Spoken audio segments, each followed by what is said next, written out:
माँ बगलामुखी ने तांत्रिक युक्ति से राक्षस मदन की वाणी को ही जड़ कर दिया। उसकी जीभ को थाम लिया। अब वह न कुछ बोल सकता था, न अपनी माया चल। माँ बगलामुखी और राक्षस मदन की कथा बहुत समय पहले की बात है। सृष्टि में अधर्म बढ़ता जा रहा था, राक्षसों का अत्याचार बढ़ता ही जा रहा था। इन्हीं में एक था राक्षस मदन, पर यह कोई साधारण राक्षस नहीं था।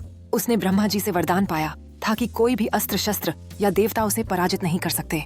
मदन की वाणी में ऐसा बल था कि वह जैसे बोलता वैसे ही संसार चल पड़ता। वह राजा से सत्य बुलवाता, ऋषियों को झूठा साबित करता। उसके शब्द ही उसका हथियार बन गए थे।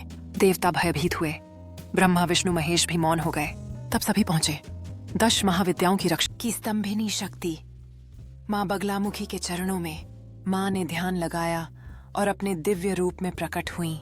पीत वस्त्र धारिणी, स्वर्ण आभा से जगमगाती, एक हाथ से शत्रु की जीभ पकड़े, दूसरे से उसका अस्तित्व नष्ट करती।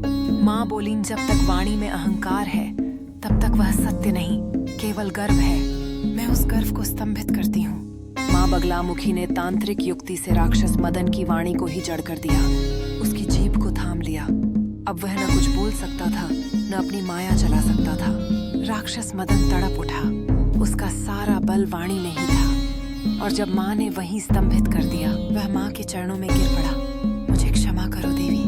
माँ मुस्कुराई और बोली, जो वाणी सत्य के लिए न बोले वह वाणी ही पाप बन जाती है। अब तू मौन साधना कर और मेरी स्तंभिनी शक्ति को जाने।